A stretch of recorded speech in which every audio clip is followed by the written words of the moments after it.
अस्सलाम वालेकुम दोस्तों, मेरा नाम डॉक्टर अली असगर है और आज की इस वीडियो में हम डिस्कस करने जा रहे हैं first year biology chapter number 14 transport के वो तमाम सवालात जो NTS 2009 से लेकर 2019 में पूछे गए हैं, उनको आज की इस वीडियो में हम डिस्कस करने जा रहे हैं। लेकिन इस लेक्चर को शुरू करने से पहले आपसे रिक्वेस्ट करेंगे कि अगर आपने अब तक हमारे इस चैनल को सब्सक्राइब नहीं किया तो आज ही आप हमारे इस चैनल को सब्सक्राइब करें और साथ ही साथ बेल आइकन को लाजमी क्लिक करें ताकि हमारी अपलोड करदा तमाम वीडियोस की नोटिफिकेशन आपको रिसीव हो सके। तो आइए, पहला सवाल हमारे सामने है। याद रहे 2009 और 10 में हमें कोई सवाल चैप्टर 14 का नहीं मिला।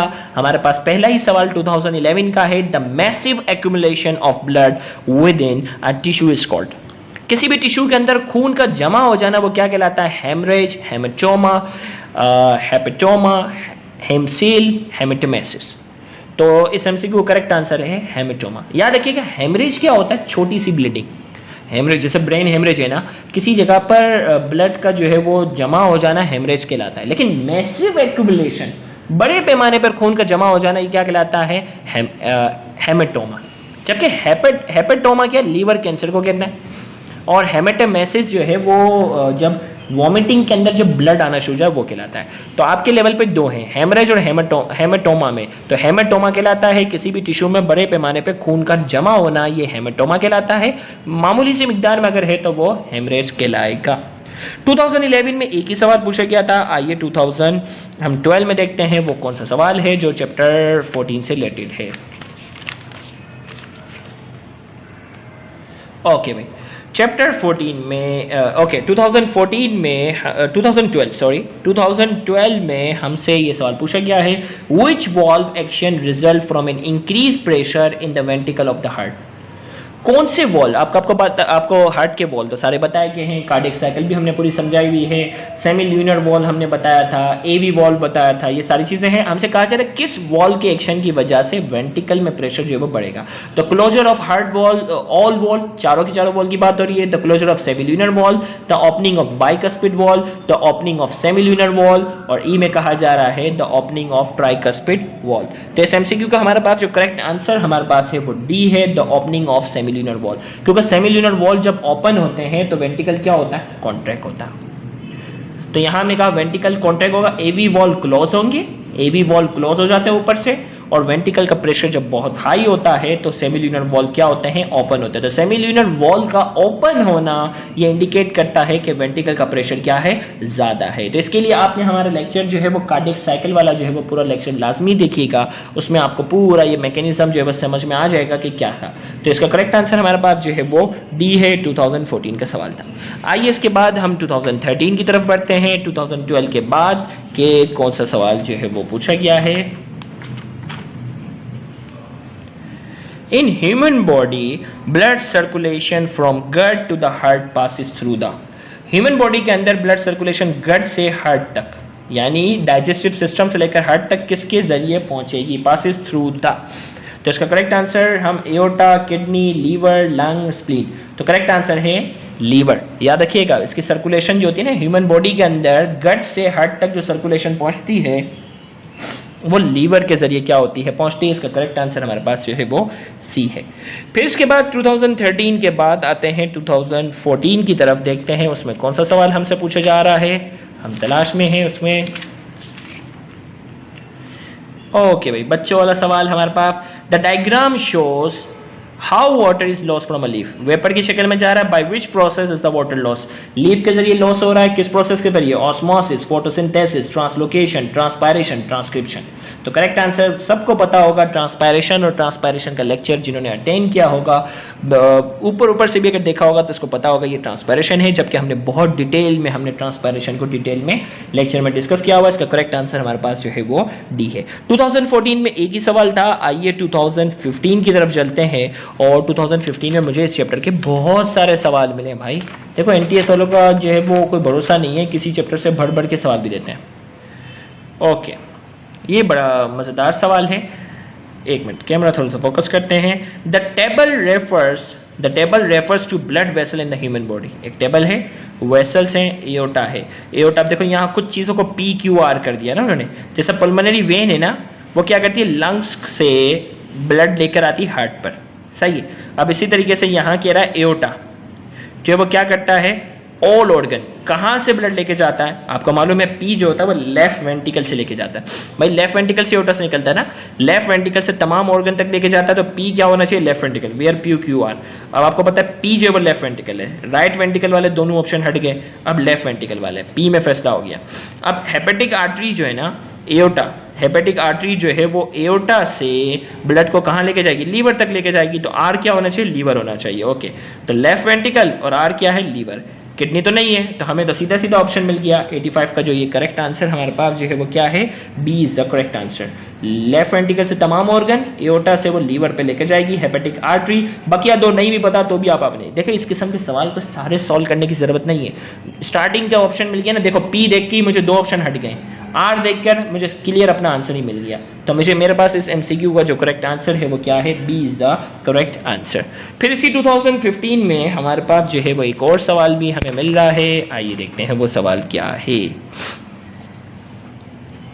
Okay, an example of passive acquired immunity, passive immunity की बात हो रही है। पैसिव इम्यूनिटी में क्या होता है, कहीं और से हम एंटीबॉडी लाते हैं ना, vaccination against small pox, use of polio vaccine, passing of certain antibodies to the fetus by the pregnant woman, inoculation of antitoxin in case of puncture wound। अब देखो वैक्सीनेशन जो स्मॉल पॉक्स की होती है ना वो एक्टिव होती है क्योंकि एंटीबॉडी हमारी खुद की बनती है। पोलियो में भी क्या होता है, मरा हुआ पोलियो का वायरस हम बॉडी में दाखिल करते हैं लेकिन एंटीबॉडी हमारी अपनी होती है। सी में क्या कर रहा है, पासिंग ऑफ सर्टेन बनी बनाई एंटीबॉडीज जो होती है वो माँ से बच्चे में फीटस में दाखिल होती है, बिल्कुल पैसिव इम्यूनिटी है, ये हो गया। और इसी तरीके से जो है हमारे पास कहा जाए inoculation of antitoxin in case of puncture wound, जब भी हमें रगड़ लग जाती है हम टेटनस का जो इंजेक्शन लगाते हैं ना वो टॉक्सोइड होता है, उसमें भी बनी बनाई जो है वो हम क्या करते हैं, एंटीटॉक्सिन हम शामिल करते हैं। लिहाजा सी और डी जो है वो क्या है, एग्जाम्पल है किसकी, पैसिव एक्वायर्ड इम्यूनिटी की। तो हमारे पास इस एमसीक्यू का करेक्ट आंसर जो होना चाहिए ई होना चाहिए। तो इसके लिए आप हमारा लेक्चर जरूर देखिएगा, एक्टिव इम्यूनिटी और पैसिव इम्यूनिटी वाला। तो इसका करेक्ट आंसर हमारे पास था ई।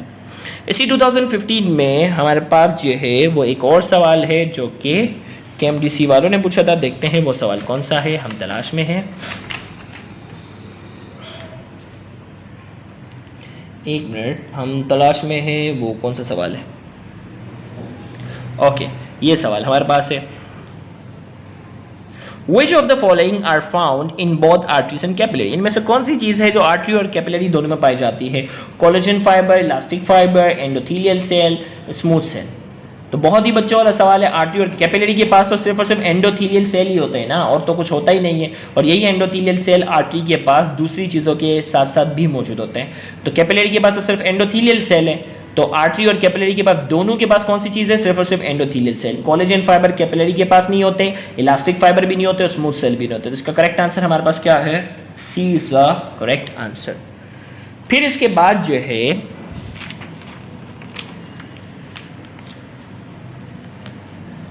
Mineral salt inter a plant largely through, mineral salt जो होते हैं ना वो प्लांट बॉडी के अंदर कैसे दाखिल होते हैं, root hair, stomata, guard cell, cell wall, किसके जरिए दाखिल होते हैं, रूट हेयर्स के जरिए।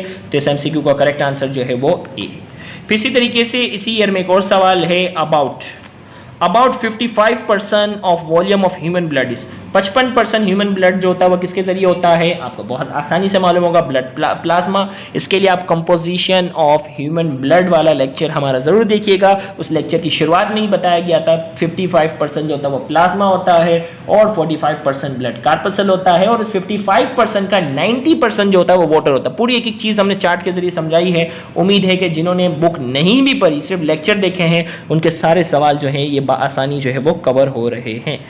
फिर जो है वो हमारे पास जो है 2016 की तरफ बढ़ते हैं और देखते हैं कौन से सवाल हमसे पूछे गए। 15 के बाद 16 की तरफ बढ़ते हैं और 16 में ज़्यादा सवाल पूछे गए हैं 14 के। The diagram shows apparatus set up to investigate the effect of changing the concentration of glucose in the surrounding solution on the movement of molecule through a selectively permeable membrane whisking tube in 15 minutes। अब देखो एक tube है, इस tube के अंदर 10% glucose solution है और इसमें कहा जा रहा है सराउंडिंग सोल्यूशन जो है ना डिफरेंट कंसंट्रेशन के 1% से लेकर 10% तक इसके आसपास जो है ना हम सोल्यूशन में शामिल करते जाएंगे। देखो भाई ये ट्यूब है, इसके अंदर 10% है और ये सेमी परमेबल मेम्ब्रेन है और इसके आसपास 1 से लेकर 10% तक हम कोई भी सोल्यूशन रख सकते हैं। हमें कहा जा रहा है as the concentration of glucose solution in the surrounding solution increases. Surrounding देखो, इसको छेड़ना ही नहीं है अंदर वाले को। सराउंडिंग में ग्लूकोज की कंसंट्रेशन कि हम जो है वो बढ़ाते जाएंगे। Which of the following statement are correct. अब देखो भाई होगा क्या कि भाई ग्लूकोज की कंसंट्रेशन जो है वो अंदर ज़्यादा है ना, बाहर कम है, तो नॉर्मली क्या होगा, ग्लूकोज जो है वो हायर कंसंट्रेशन से लोअर की तरफ जाएगा। लेकिन क्या होगा, कब तक होगा, जब तक दोनों के दरमियान इक्विलिब्रियम ना आ जाए। लेकिन हमने कहा कि अगर हम बाहर ग्लूकोज की कंसंट्रेशन बढ़ाते जाएंगे तो डिफ्यूजन क्या हो जाएगी, कम हो जाएगी, और इन दोनों के दरमियान इक्विलिब्रियम क्या हो जाएगा, जल्दी आ जाएगा। यही होगा ना, दोनों की कंसंट्रेशन बराबर बराबर जो है वो इक्विलिब्रियम जल्दी आ जाएगा। तो इसमें कहा जा रहा है कंसंट्रेशन बढ़ाने से क्या होगा, net diffusion of water increases. 2 में कहा जा रहा है glucose molecule reach an equilibrium quicker, बिल्कुल 2 सही है। 3 में कहा जा रहा है there is less change in volume of surrounding solution. Number 4 में कहा जा रहा है net diffusion of glucose increases.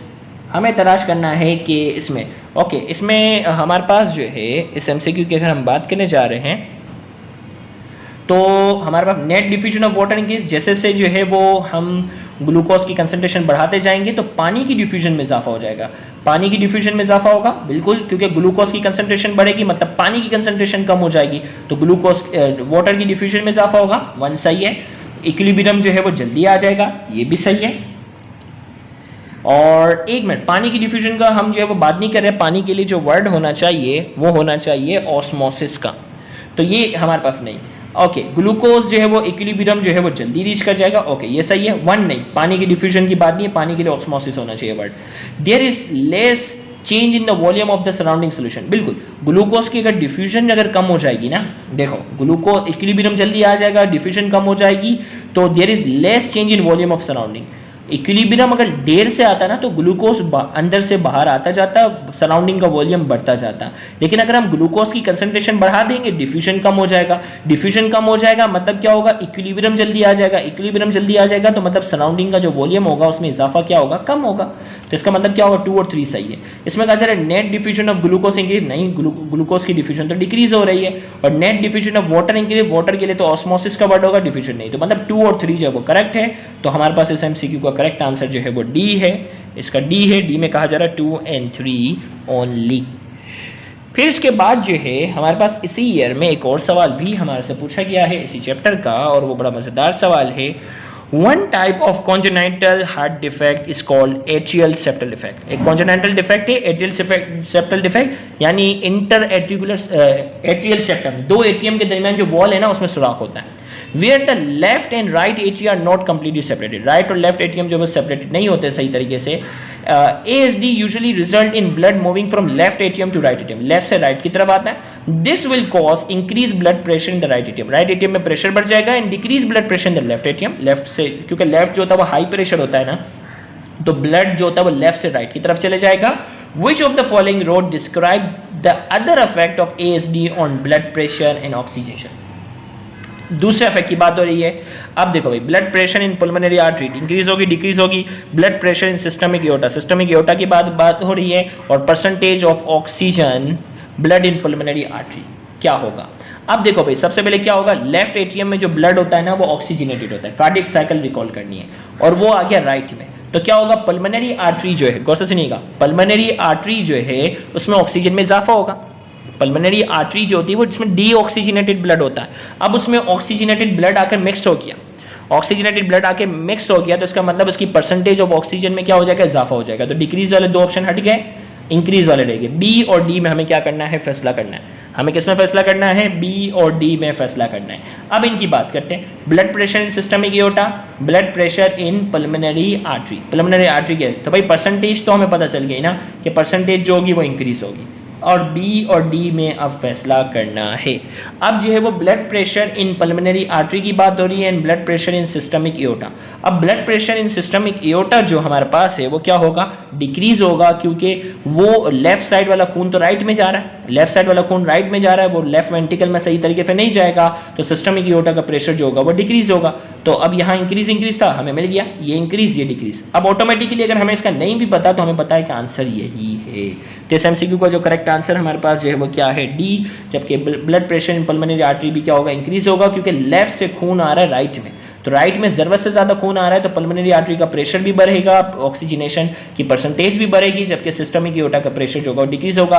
ये वाहिद सवाल है जो मुझे बहुत ही पसंद आया और बहुत ही कॉन्सेप्चुअल सवाल है। जिन्होंने हमारे कार्डियक साइकिल वाले लेक्चर अच्छे से अटेंड किया होगा वो उस पूरी कार्डियक साइकिल को रिवाइज करने के बाद इस एमसीक्यू को देखेंगे तो आसानी समझ में आएगा। इस एमसीक्यू का करेक्ट आंसर हमारे पास जो है वो डी है। फिर इसके बाद हमारे पास जो है हम अगले सवाल की तरफ बढ़ते हैं। वो कौन सा सवाल है, इसी ईयर में आया हुआ है और वो है movement of ion a large molecule with the help of protein molecule in and out of cell. Movement of ions in large molecule with the help of protein आ रहा है, मतलब फैसिलिटेटेड डिफ्यूजन। इसका करेक्ट आंसर हमारे पास क्या है, B is the correct answer. Facilitated diffusion की डेफिनेशन जिन्होंने बुक से पढ़ी होगी उनको बआसानी समझ में आएगा। अगला एमसीक्यू हमारे पास जो है हम तलाश में है कि अगला एमसीक्यू कौन सा है। आइए, इसी 2016 में देखो 3 हुए थे ना, डाउ ने अलग लिया था, लियारी ने अलग लिया, केएमडीसी ने अलग लिया, इसलिए 2016 के बहुत सारे सवाल हैं। इसमें कहा जा रहा है the table shows the characteristics of the blood in one blood vessel in the body. Oxygen concentration high, carbon dioxide concentration low, pressure high. अब इनमें से कौन सी ब्लड वेसल है जिसमें ऑक्सीजन की कंसंट्रेशन हाई होती है, कार्बन डाइऑक्साइड की कंसंट्रेशन कम होती है, प्रेशर हाई होता है। Aorta, pulmonary artery, pulmonary vein, vena cava. भाई एओर्टा में प्रेशर बहुत हाई होता है, ऑक्सीजन की कंसंट्रेशन भी जो होती है वो हाई होती है, कार्बन डाइऑक्साइड की कम होती है। बच्चों वाला सवाल था, ए इज द राइट आंसर। फिर जो है वो 2016 में एक और सवाल भी हमें मिल रहा है इसी चैप्टर से related. Atherosclerosis is disease of. Atherosclerosis किसकी डिजीज है, immune system, arterial wall, venal wall, lung. Atherosclerosis पूरा लेक्चर हमने डिटेल डिस्कस किया हुआ है। Atherosclerosis is a disease of arterial wall, B is the correct answer. फिर इसके बाद जो है वो इसी 2016 जो ये लियारी वाला पेपर था केएमडीसी में तलाश करते हैं। केएमडीसी वालों ने भी जो है वो इससे सवाल लिया है। आइए,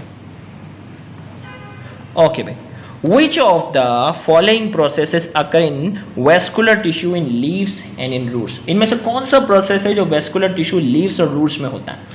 तो हमारे पास जो है हम बात करेंगे कि लीफ के अंदर पहले क्या होता है, फोटोसिंथेसिस होता है ना। लीफ के अंदर क्या होता है, फोटोसिंथेसिस होता है और जिसके जरिए सुक्रोज जो है वो तैयार होगा।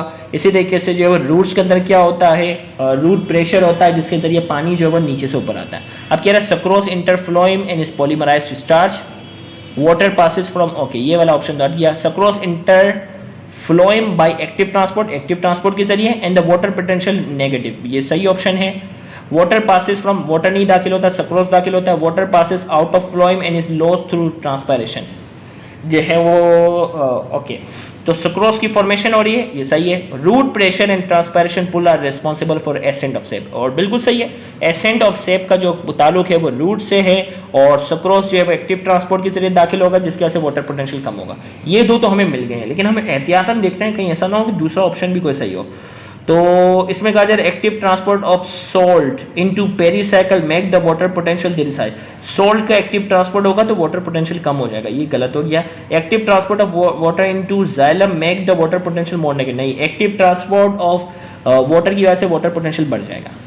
और इसी तरीके से water passes from phloem to xylem by osmosis. देखो सारी कहानी क्या है, यहाँ ज्यादातर ऑप्शन जो है ना करीब करीब क्लोज है, पहचानना मुश्किल है, लेकिन यहाँ वाले ऑप्शन बिल्कुल ऊट पटांगे कि भाई सोल्ट आ रहा है वाटर पोटेंशियल हाई हो रहा है, नहीं भाई कम हो जाएगा। एक्टिव ट्रांसपोर्ट के जरिए जो है वो पानी आ रहा है, वाटर पोटेंशियल नेगेटिव हो रहा है, बिल्कुल बेवकूफ़ाना बात है। और यहाँ फ्लोएम का जिक्र आ रहा है जबकि यहाँ जो है वो कह रहा है पानी आता है फ्लोएम से जाइलम पे, जबकि जाइलम से फ्लोएम पे जाता है, ये भी तो क्लियर कट हमें ऑप्शन मिल गया है B.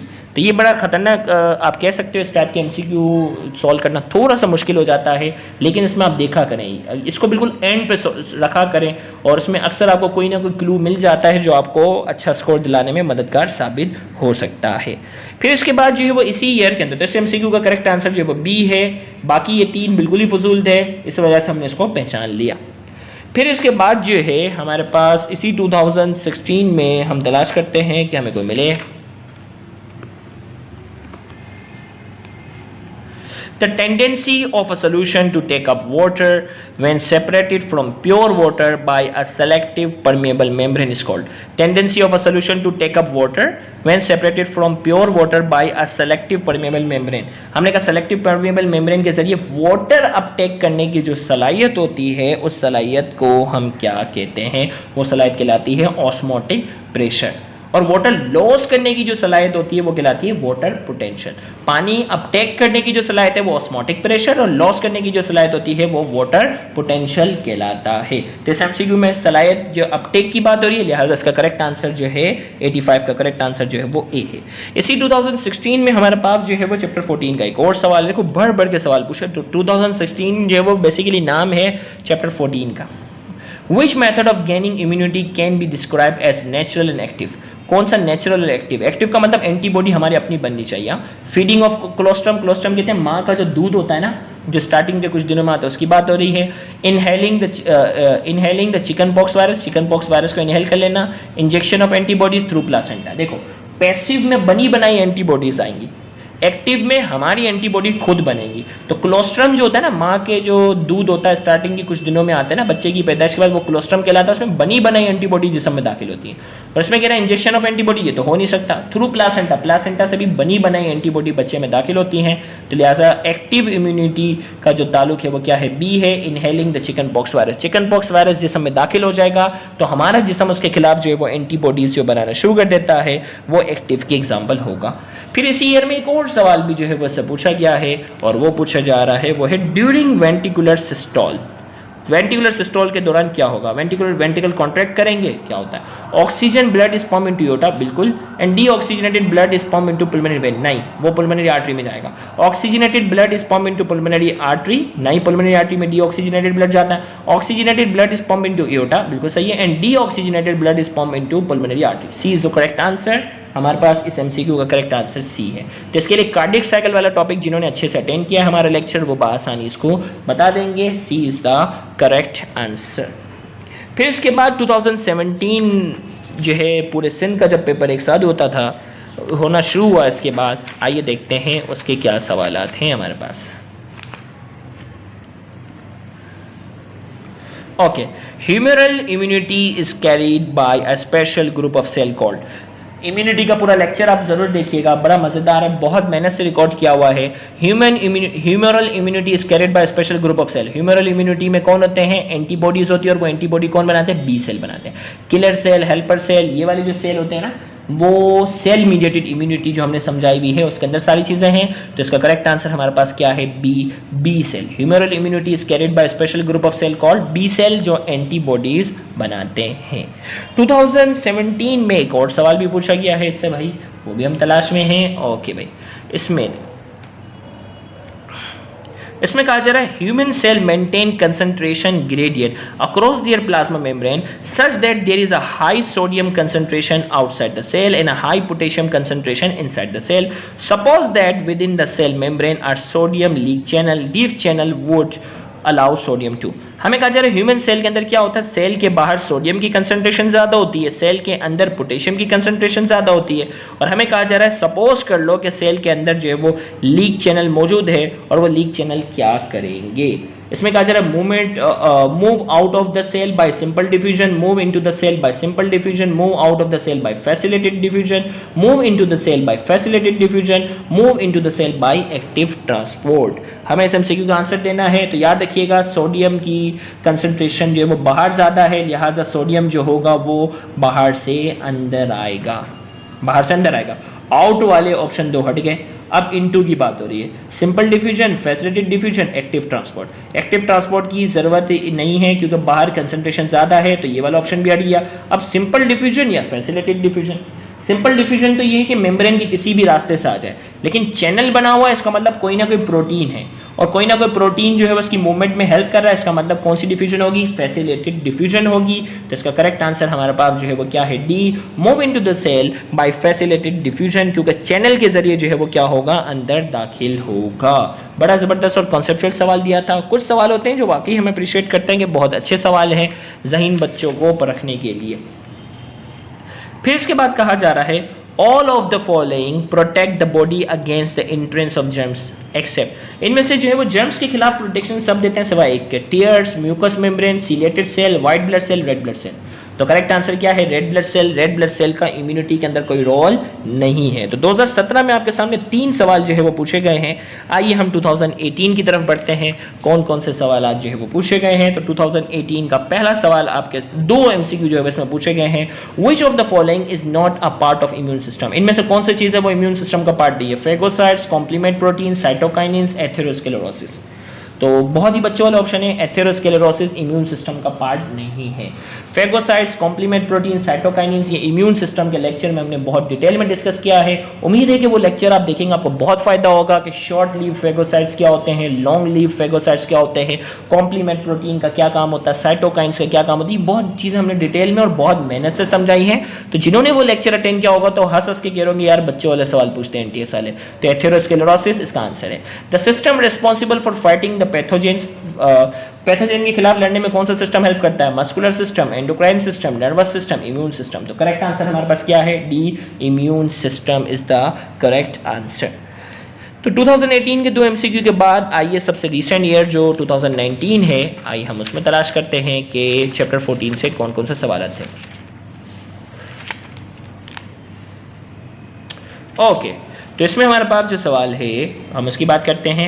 Y some vegetable loss water when salt is applied to them?